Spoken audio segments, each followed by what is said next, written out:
Good morning everyone. So we are going to continue our topic which is nandito na tayo sa section 4, norms of conduct of public officials and employees. So yesterday we discussed about the RAs 6713, kumbaga continuation na lamang to, then also the EO 292, ano yung pinagkaiba ng professional ethics doon sa special ethics. So let's continue.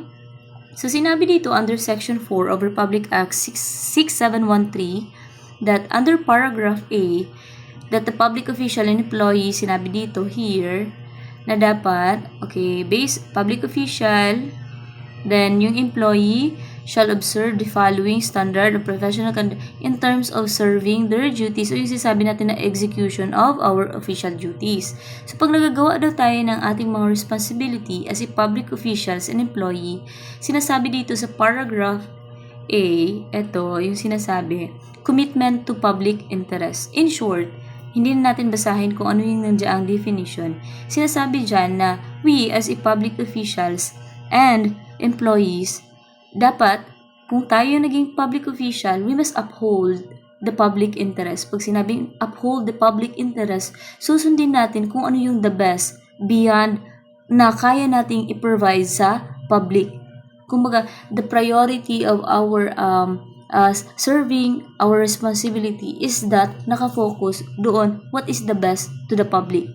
Hindi na yung iisipin natin na, kasi sabi dito, over and above personal interest, hindi yung pag nag-serve tayo sa ibang tao, iisipin din natin kung ano yung makukuha nating benefit as a person. Kumbaga, your personal interest. Okay, gagawin ko itong bagay na to. Huhulihin, for example, naging law enforcement officer. Huhulihin mo yung isang tao dahil gusto mong ma-promote. That is your mindset. Then, you're not able to uphold what is the best for the public interest. Kasi dapat, pag naging police tayo, yung purpose why we arrest certain person who commit a crime is that to lessen the criminality that happens in the society and to help secure the community na maging safety sila.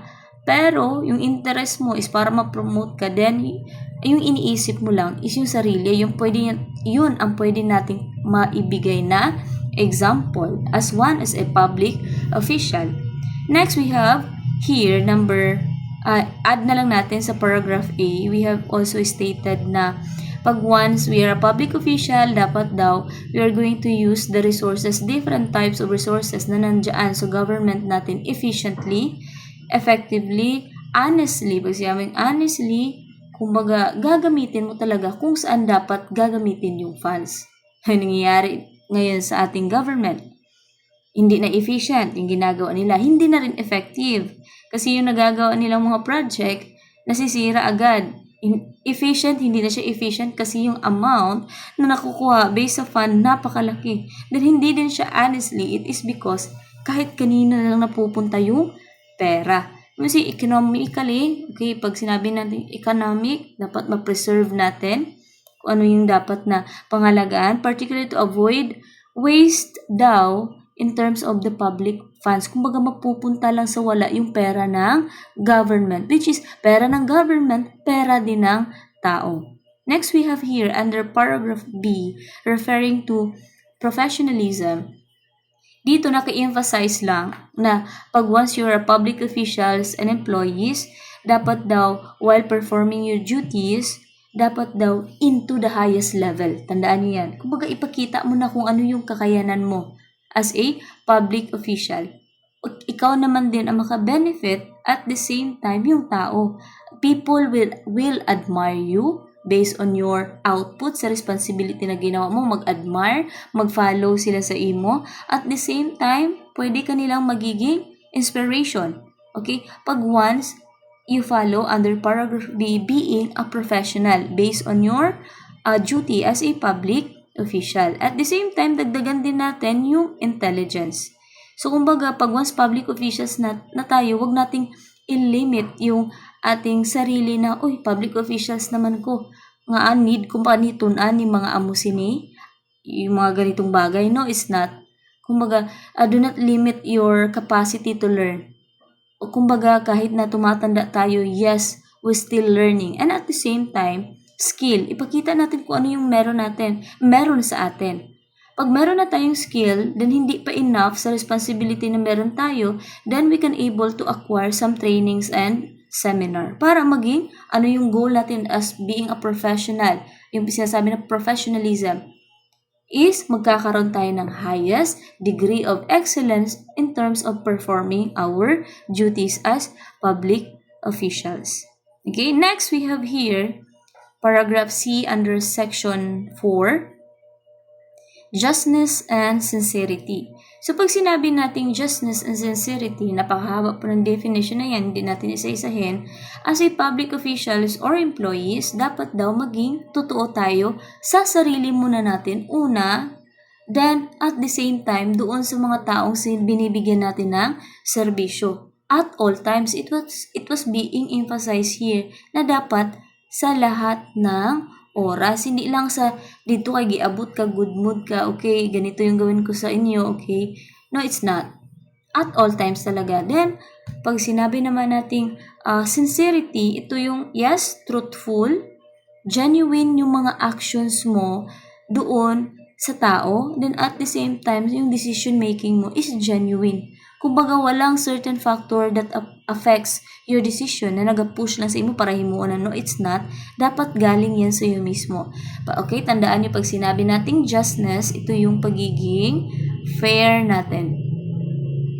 Okay, yung pagiging fair natin based on our duties. Sincerity naman, ito yung tinatawag natin na pagiging genuine. Genuine on our ang pwede natin actions. Okay, yan lang. Then, next, ano pang pwede nating i-elaborate dito sa paragraph C? Sinabi dyan na pag once we are doing our duties, it was being emphasized here, they shall not, okay, dapat hindi daw extend undue favors on the account of their office to their relatives. Kumbaga, pabor-pabor ba? Dahil, halimbawa, nasa kabilang office yung relatives mo, then humihingi ng pabor sa'yo. Dahil nga relatives mo, bibigyan mo agad. You are not going to follow the certain process as a public officials. Kumbaga, ito yung pwede natin makonsider din yung bakar-bakar dito ba. Kumbaga, dahil relatives mo, madali mo lang siyang maipapasok. No, it's not. Dapat still stick pa rin tayo dun sa point na kung yung ano yung standard na meron tayo sa organization, ano yung rules and regulation, the process that we follow. Even though relatives mo yan, dapat wala kang pinapaboran. Okay, sinabi dito, it was being emphasized whether consanguinity and affinity. So ano bang pinagkaiba ng dalawa na yan? Yes, both yung dalawang yan, relatives mo. Pero pag sinabi natin consanguinity, ito yung consanguinity relationship by blood. Tandaan niyo yan. Ito yung by blood. Kadugo mo talaga. Ito yung mama mo, papa mo, kapatid, anak mo, possible pag nagkaasawa ka na. Then yung mga pinsan mo, directly by blood. Relationship directly by blood. Pag sinabi naman nating affinity, ito yung relationship by yung tinatawag natin na marriage. Kumbaga, nagkaroon lang kayo ng official relationship, it is because ikinasal ka doon sa lalaki o sa babae na yan. So, ito yung mga tinatawag natin na mga in-laws, brother-in-laws, mother-in-laws, and sister-in-law. So, kahit sino man dyan, consanguinity, affinity, dapat wala ka talagang papanigan in terms of, yes, the respect, mga appointments na pwedeng i-consider sa inyo as being relative. So, wag natin gawin yon. Next, we have here, under paragraph D, political neutrality. Okay, pag sinabi natin political neutrality, as a public officials and employees shall provide service to everyone without unfair discrimination and regardless to party affiliation or preference. So, dapat daw, pag sinabi natin political neutrality, dapat we are going to serve the community no matter what political beliefs they have. Again, ulitin natin, pag sinabi natin political neutrality, kumbaga balance ka ba? Pag nag-serve ka gani sa community or sa public, maging balance ka. Okay? Halimbawa, ikaw, maka Duterte ka, tapos yung ginaserbisyon mga tao, maka Marcos. Dahil ngayon, hindi kayo the same ng political beliefs, hindi mo na ibibigay yung dapat na responsibility na ibibigay mo yung service sa kanila. No, it's not. Dapat, we are going to serve the community kahit ano man yung meron sila na mga political belief na meron sila. Dahil, it's a form of respect. Kasi ano yung belief nila, yun na yung belief nila. We cannot able to change that. Okay? So, kung ano yung belief mo, then, yan din yung belief mo. So, kaya yung gina-emphasize natin dito yung pagiging neutral. Okay? Yan lang. Yan ang point na meron tayo dyan sa paragraph D. So, next we have here the responsiveness to public under paragraph E. Public officials and employees shall extend prompt, courteous and adequate service to the public. Okay? Pag sinabi nating prompt, agad-agaran, kaya nating makapagbigay agad ng serbisyo, hindi yung ilang oras na tayong nagatawag. For example, sa mga law enforcement, yung response nila is very delay masyado. Kaya, yung sinabi ng yung dating PNP chief natin, yung taga dito sa Marbel, na nagkakaroon na siya ng ilang minutes yun na makapag-response agad in terms of emergency, then that is, we can able to align that as being responsiveness to the public. Kung ano yung need ng public, you can able to provide directly. Okay? Kasi yun ang dapat talaga.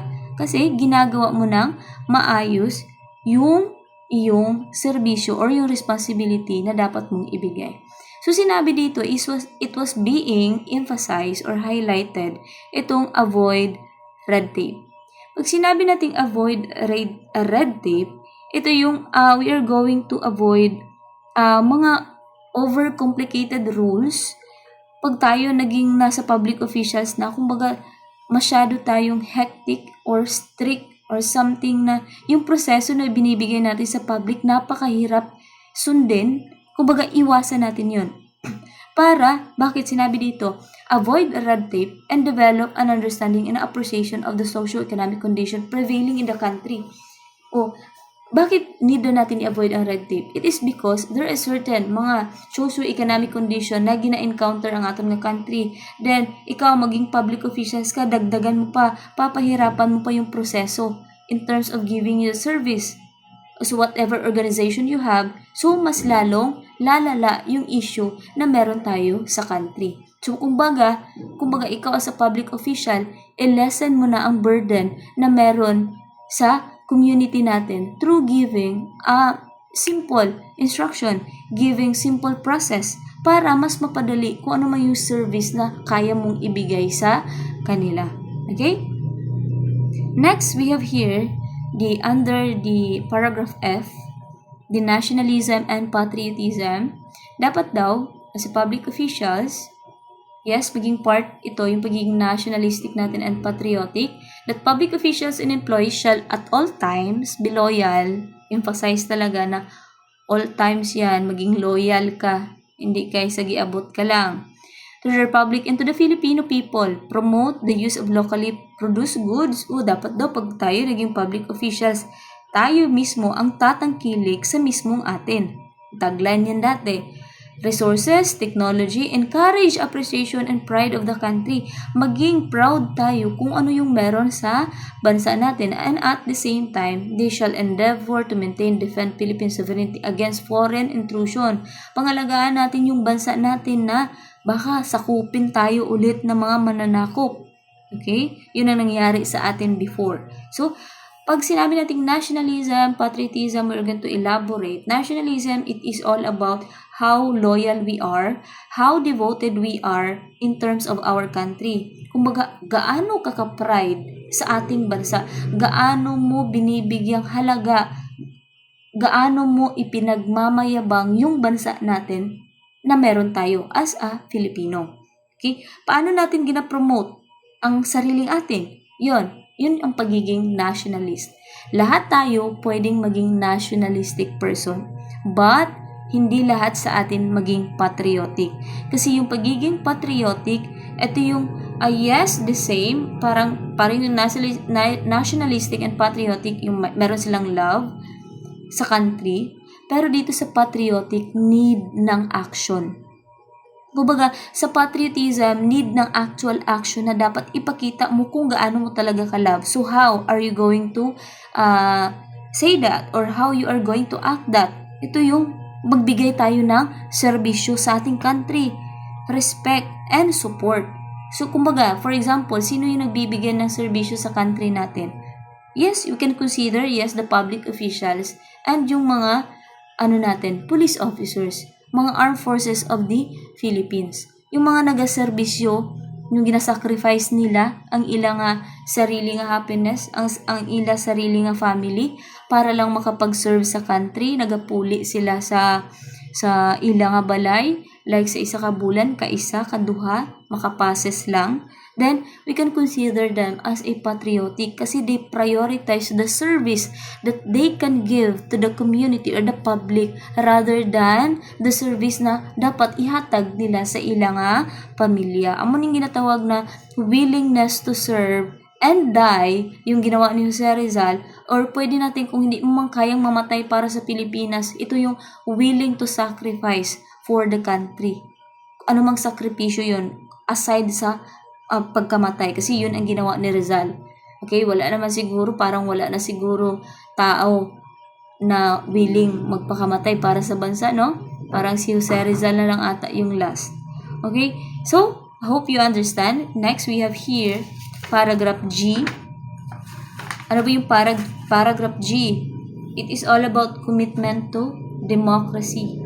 So, pag sinabi natin commitment to democracy, public officials and employees shall commit themselves to democratic way of life and values, maintain the principle of public accountability, and manifest by deeds the supremacy of civilian authority. So, over the military, they shall at all times uphold the Constitution and put loyalty to country above loyalty to person or party. So, ito yung gina-refer ko na ay yung katanungan na saan ka ba magiging loyal? Sa tao ba o sa institution or sa anumang organization na meron ka. So, parang yung the best sagot dyan is do not be loyal to a certain person. Kasi what if yung tao na yan nawala? Then, dun ka pa din magiging loyal sa kanya. No, it's not. You are going to be na maging loyal ka sa kung anong meron kang institution or sa bansa na binibigyan mo ng serbisyo. Then, sinabi dito, yung gi-highlight supremacy of civilian authority over the military. Kung gina-refer dito pag sinabi nating civilian authority over military, ito yung may kakayahan yung mga officials. Ang public officials natin, ito yung gina-refer na civilians officials. Okay? Dapat, yung power na meron tayo as civilians, as an officer, is greater than the military. Kasi pag once na yung military na yung supreme based on the authority, is magkakaroon talaga tayo. Yung nangyari sa atin during the regime of Marcos, yung, ang tawag doon, martial law. Okay? Next, we have here, simple living under paragraph H. Ito yung modest life, kumbaga na sinasabi ninyo, modest. Okay, pag sinabi nating simple living, public officials and employees and their families shall lead modest lives appropriate to their positions. Ito yun na yung emphasize dito. Hindi naman masama daw na bumili ka ng mga gamit na kagustuhan mo as long as it was appropriate. Tandaan mo po yan, appropriate sa imo nga position. Ito yung gina-emphasize ko na yes, you can buy that 70,000 worth na sapatos if appropriate naman yan sa ranggo or sa sahod na meron ka every month. Which is based on the issue, based on the debate that we have last Tuesday, appropriate naman yun. Because she was a brigadier general, then sa isang buwan, mas greater pa nga sa 70,000 yung ma-earn niya in terms of her salary. Kaya matatawag doon based sa case ng brigadier general na yon. Wait, hindi siya nag-write. It was being justified. Napaka-justifiable nun. Kasi, hindi ka naman magtataka kasi yung sahod naman ng Brigadier General napakalaki. Mas magtataka ka kung kakapasok mo pa lang sa Philippine National Police as a patrolman or a patrolwoman, then you can able to afford 70,000 to 80,000 pesos na sapatos. So doon, magiging inappropriate. Kumbaga, yung income mo is not appropriate to the position that you have. So, ito yung pwede nating i-imply doon. Then, additionally, sinabi dito, they shall not indulge into extravagant or ostentatious display of wealth in any form. Tandaan po ninyo, in any form. So, kumbaga, kahit sa pananamit pa yan, lahat, in any form, pagbili ng sasakyan, dapat, yes, you are allowed to buy your own car, your own clothes, your shoes, but be sure na justifiable yan kung anong meron na status ka as a public official. Kumbaga, as ako tao, titingnan ko, ay, ano man na siya, taas mong guna yung ranggo, kaya magina niya palito na amo na kamahalon ng mga gamit. Justified. Kumbaga, hindi ka questionin ng tao. Pero pag once na yung pinapakita mo na wealth dyan sa tao is hindi naman align sa kung anong merong salary income ka, so, magiging questionable talaga siya. So, pag sinabi nating ostentatious, ito yung magiging excessive display of luxury. So, kumbaga, yung gina-emphasize dito sa paragraph H under section 4, dapat we are going to be consistent based on our lawful income. Maging consistent lang tayo kung ano yung kayang ipakita. I-acto natin kung ano yung nakukuha natin sa income natin. Okay? Oh my God. Dati aso, ngayon pusa. So, let's proceed. Natahimik na yung pusa. So, additionally, dito sa letter H, bakit tayo nagkakaroon na pinagbabawal sa atin na magiging extravagant tayo is that we are protecting the public trust. Kumbaga pinapanatili natin na yung trust na meron yung community sa atin, magstay yun. Okay? Kasi pag nakita lang ganito tayo, so mawawalan sila ng trust. Then also, public officials are not, hindi naman hindi naman ako public officials, no? Public officials, hindi naman sila pinagbabawalan directly na i-enjoy nila yung kung ano yung nagigain nila based on their income. But there is a certain limitation lang. Kumbaga, you can enjoy in a certain moment pero not necessarily na very excessive. Okay? Yan yung point na meron tayo dito sa paragraph H under section 4 ng atin Republic Act 6713. So now, tapos na tayo doon. We are going to proceed. Papasukin na natin ang mundo ng mga professionals as a criminologist. Okay, sinabi dito, we have an example of PRC oath of professionals. So ito yung, ito yung sinumpaan namin. Ito yung binanggit namin during nung nakapasa kami ay okay, pangalan natin, position natin as a criminal, hereby solemnly swear na I will support and defend the Constitution, okay, Republic that will bear true faith. Tayo, oh my God. Okay, balik tayo. So, ito yung example ng PRC Oath of Professional. So, yes, sinabi dito that I will bear true faith and allegiance to the same. I-follow yung law, legal orders, then the constitution, authorities, without mental reservation or purpose of evasion. Yan, yung example. I further solemnly swear that all times and places I will adhere closely to the ethical and professional rules generally accepted by the criminology profession. Then, sabi dito, in the Philippines, and that I will faithfully discharge to the best of my ability to the responsibility and obligation incumbent upon legally authorized as a criminologist. So help me God. So, based on this declaration of the PRC oath of professional as a criminologist, okay, a declaration taken na kumbaga binibigay sa lahat ng mga lisensyadong professional dito sa Pilipinas. So, ito yung oath na before kayo makapag-practice ng whatsoever profession, it can be LPT, RCRIM, lahat. Yung meron tayo sa nursing, lahat ng mga board exams after nagkakaroon tayo ng oath, it is because kumbaga binibigyan ka ng before they can practice profession. I mean is that nag-o-oath tayo before we can able to practice our profession. Same as me, nung nag-apply ako, na pumasa ako February, March na pala, March yun, yes. Lumabas yung result. Then, pagka-April, vacant yung Ramon, hindi pa kami nakapag-oath.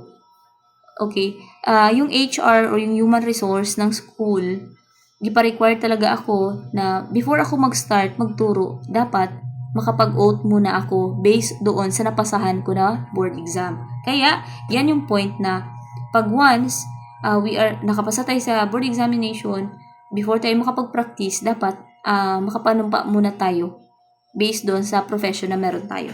So next, this oath, kumbaga gina-emphasize sa diri, as a professional, as a criminologist, kayo, puhon, next time, our cream, we are going to ethically practice our duties. Kumbaga, we are going to serve the public, and also we are going to acknowledge accountability based on our action and responsibility. May mag-liable na tayo. And be professional while doing our professions. So, pag sinabi natin professional, it refers to the behavior, what we have in terms of doing our responsibilities. Next, we have here the Code of Ethics. Ang gina-emphasize dito na Code of Ethics is Code of Ethics ng pagiging criminologist. So, we have here, sinabi dito, pag sinabing Code of Ethics, it is an institutional guidelines. Tandaan niyo yan. Based on a certain institution. Kumbaga, nakadepende kung anong klaseng institution meron ka. Next, sabi dito, used further reinforce the ethical conduct by practitioners. They are not constructed as detailed means of resolving every ethical problem, but as general principles that illuminate moral choice.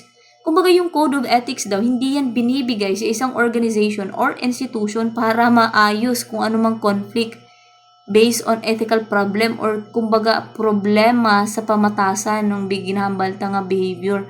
Wala na siya gihatag to provide solution of whatsoever ethical problem na meron sa isang institution. Kumbaga, ibinigay ito to illuminate moral choice.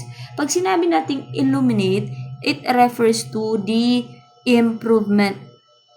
O kumbaga, nagkakaroon tayo ng Code of Ethics to improve our behavior. Okay? Para magiging careful tayo in terms of our action. Another one is to develop also. Ibig sinabing illuminate. Develop our moral choice, improve our moral choice based to help us. Bakit? Need natin i-improve to better understand the situation. Okay? Understand the situation. So, hindi natin isulat. So, yan ang sinasabi natin. Pag sinabing Code of Ethics, dagdagan natin another to elaborate. Pag sinabi natin Code of Ethics, it is a formal document na binibigay, set of standards na binibigay sa mga professional to conduct certain values and responsibilities na expected na gawin nila based on whatsoever profession they have. Okay, focus na lang tayo as pagiging criminologist, as a criminologist na profession. Okay? Dapat umakto ka base sa profession na meron ka. Okay? Next, we have here the functions of codes. We have two major purposes of Code of Ethics. Bakit? Ano bang purpose ng Code of Ethics na meron tayo sa criminology? As a criminologist. Sinabi dito, number 1, they provide moral guidelines. Okay, emphasize natin. Very important yung moral guidelines. Kumbaga, it guides you as a practitioner of criminal justice na dapat, okay, they constitute, moral obligation that should be met and moral quality that should be emulated. Okay? Kumbaga, pag once we are a criminologist, kumbaga, merong siniset na certain, kumbaga, obligasyon na naton ba pag mag-criminologist na sunod, kung ano ang batasan nga arat na subong, hindi na natin, some of that, hindi na natin pwedeng gawin. Kasi kumbaga, gitagaan ka og certain qualities. Once you have that kind of profession, ito na yung dapat act mo. When you say emulated, sinabi dyan, emulated, ito na yung susundin mo. Ito na, ganito ka na mag-act. Wait, nag-aaway yung pusa. Okay, balik tayo. Okay, pag sinabi nating yes, wala na tuloy ako. Pag sinabi nating purpose, bakit nagkakaroon ng ethics, once we become a criminologist, kumbaga meron ng giset na moral guidelines kung paano tayo mag-act as a practitioner of criminal justice. Kumbaga, it was being emphasized here, it was our moral obligation that we are going to follow that. Kumbaga nakaset na siya sa aton na kung ano klase nga pamatasan taara ta before, iibahin na natin kung ano yung kalidad based on our action na gagawin natin kasi criminologist na tayo. That we are going, that should be emulated. Pag sinabi nating emulated, it refers to being followed, na dapat natin sundin. Wala nang exemption dahil isa ka na sa mga RCRIM, registered criminologist, then you are going to follow that. Okay? Dapat maging, okay, another word ng emulated is ikaw na yung magiging model. Kumbaga, napili ka na dahil RCRIM ka na, ikaw na yung titingalain ng tao. That is why. Halimbawa, kayo, di ba, student? Pag once na gani makapasa ang inyong senior, di ba, mabilib ka mo? Kumbaga, para maging motivated enough kayo. Then, pag once na nakita niyo sila, uy, patas itong top 1 naton kay Sir Halagat. You are proud enough. Okay? Kumbaga, nakaset ka mo sang inyong mindset na, okay, next time, ako naman ang sunod, mag-next kay Sir Halagat, for example. So, as Sir Halagat, dahil gina-admire na siya ng tao, he must set a certain qualities of him na dapat gawin niya dahil isa na siyang criminologist kasi marami nang nag-admire sa kanya na tao. So, he was a model na.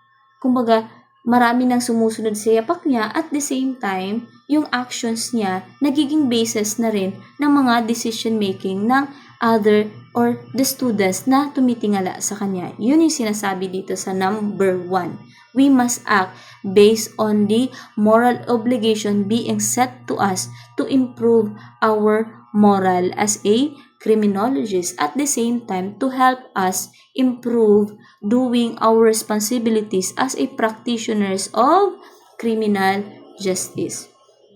So, yes, dapat din daw add natin whatever they do and to devote themselves to the principle of honesty, fidelity, and professionalism. Pag sinabi natin fidelity, it is all about fidelity, faithfulness, or butang na lang na natin dali ang loyalty. So, yan pag sinabing fidelity and professionalism. Number 2, sinabi din dito, purpose ng Code of Ethics is that it defines professional behavior in the workplace. Pag nagkaroon ng Code of Ethics sa isang organization, it defines. Pag sinabi nating define, kumbaga, ginatagaan ka na sa definition ba na ikaw, ganyan ka dapat umakto, or ganyan ka dapat gumalaw, ganyan ka dapat makiayon sa tao, ganyan ka magrespeto, dapat ganito ka, ganyan ka. Kumbaga, nakaset na ba na kumbaga, they already define you once you enter being a criminologist because there is a certain code of ethics expected to you na pag once criminologist ka na, ganyan na yung behavior mo. Okay? Yan yung tinutukoy dyan. Define professional behavior in the workplace. Then sabi dito, when practitioner adhere to the code of ethics, the result is an environment that is conductive to excellence. Pag once daw na yung environment na meron tayo as a criminologist, kayo, maging member na namin kayo next as a criminologist, magkakaroon tayo ng result na conductive to excellence. Kumbaga, we are helping each other to produce success on our community as a criminologist. So, kumbaga, tayo mismo makikipag-collaborate para magkakaroon tayo ng success based on whatsoever profession, which is being a criminologist. So, next, we have here 2 main virtues cultivated by the Code of Ethics. Pag sinabi natin ethics of public service, it refers to the behavior. Ano yung magiging possible Ito yung behavior. Okay, behavior towards, okay, tandaan nyo lang, towards public officials. Public officials. Kasi related Ethics of public service. Sino ba ang nag-provide ng public service? We have the public officials. So, pag sinabi naman nating ethics of professionalisms, ito yung mga moral principles na binibigay towards sa members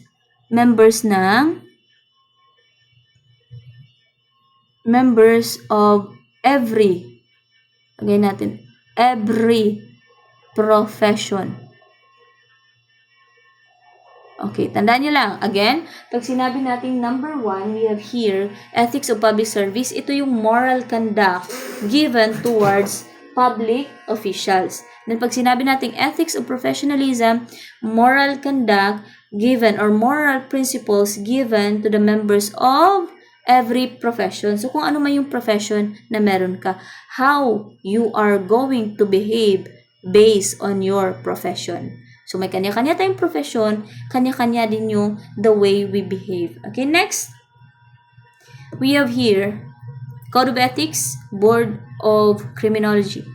So, we have Article 1 under this Code of Ethics, which is the primary responsibility of registered criminologists. Kung dito sa Article 1, sinasabi kung ano yung dapat gawin ng isang registered criminologist. Kaya sinabing responsibility. It was being highlighted. Ito.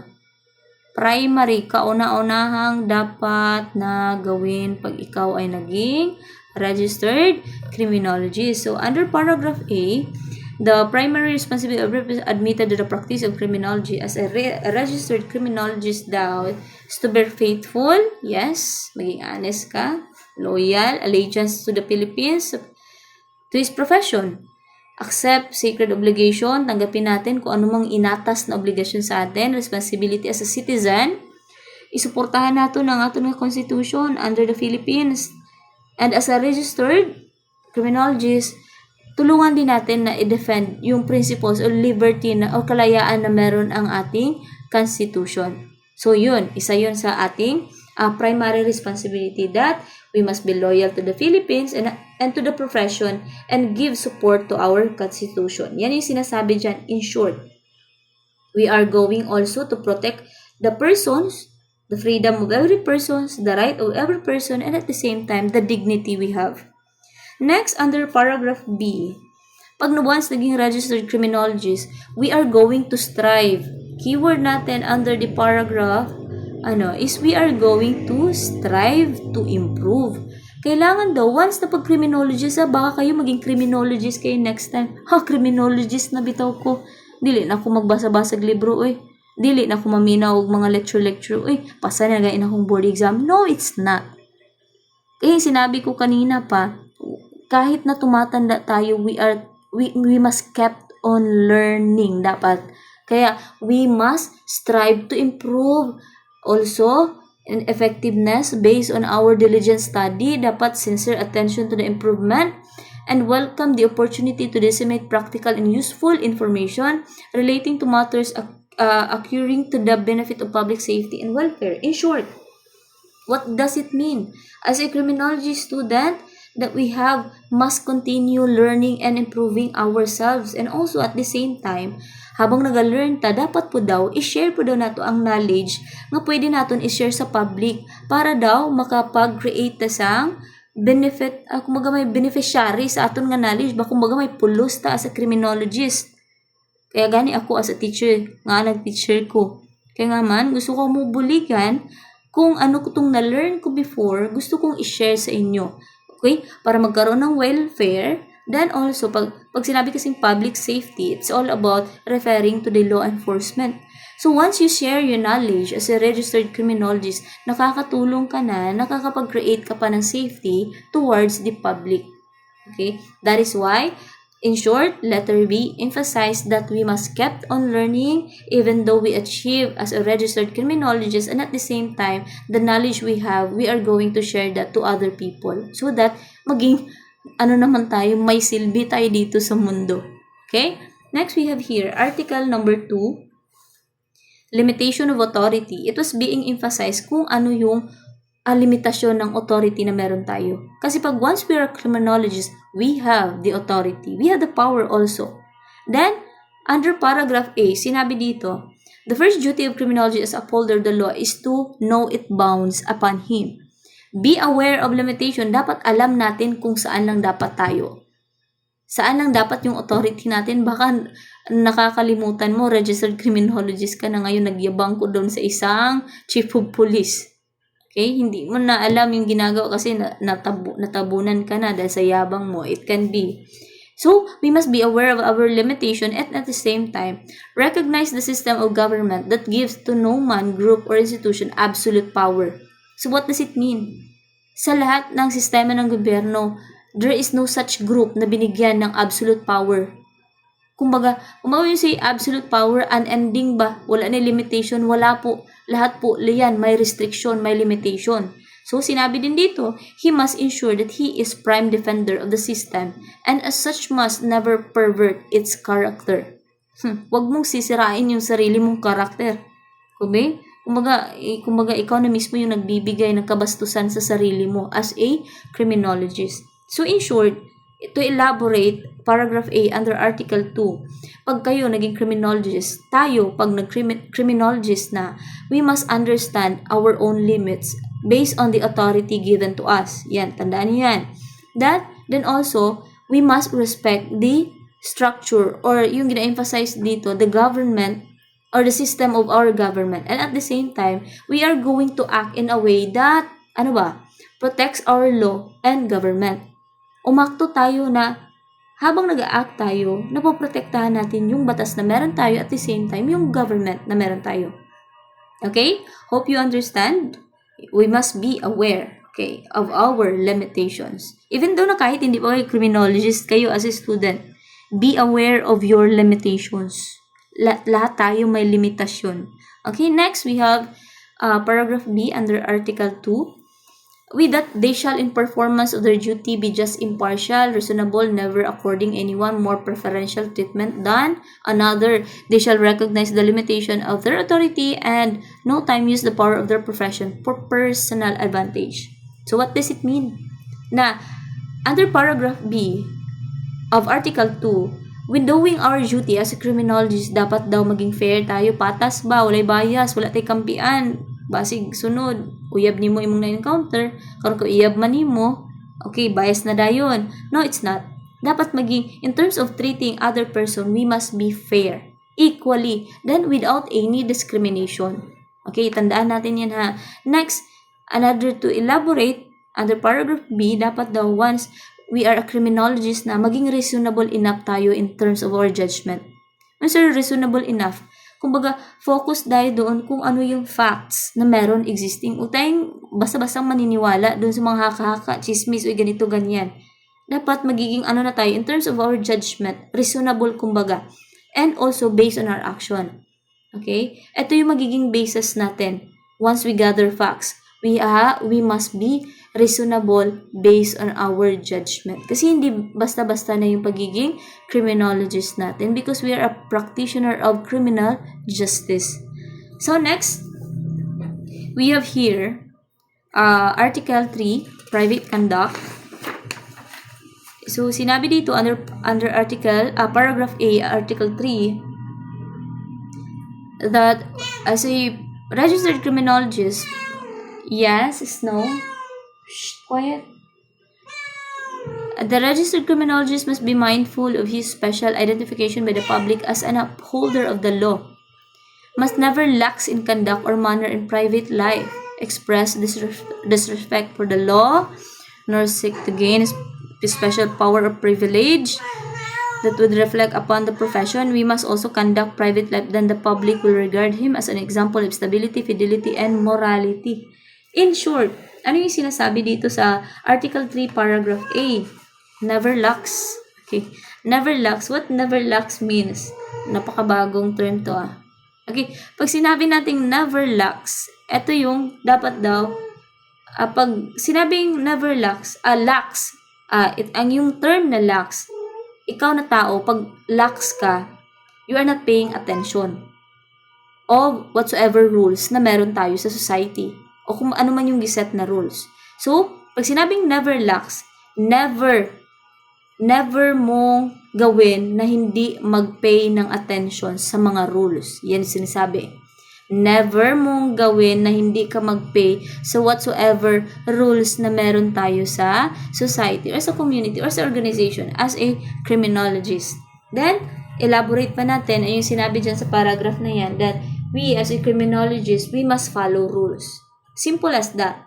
Not just in work but also in our personal life. Kumbaga, habang nasa work tayo, yes, we follow rules. Then, wag din natin kalimutan na pag once, halimbawa, pag umuwi na tayo ng bahay, baka nakalimutan mo, registered criminologist ka na, still, you must follow law. Okay? Additionally, dapat daw pag naging criminologist tayo, maging ethically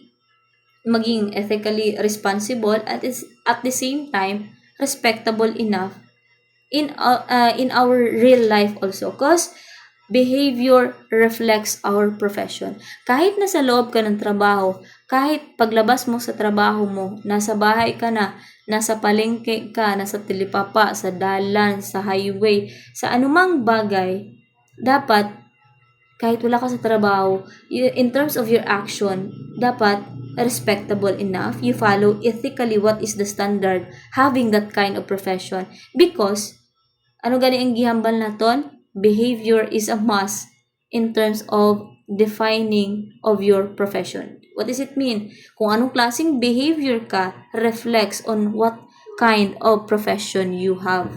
Okay? Next, we have here, under paragraph B, we must strive to elevate the standing of the profession in the public mind, strengthen public confidence in law enforcement, develop and maintain complete support and cooperation of the public, and ensure the effectiveness by encouraging complete cooperation of members for the mutual benefit. So what does it mean? We must strive to elevate standing.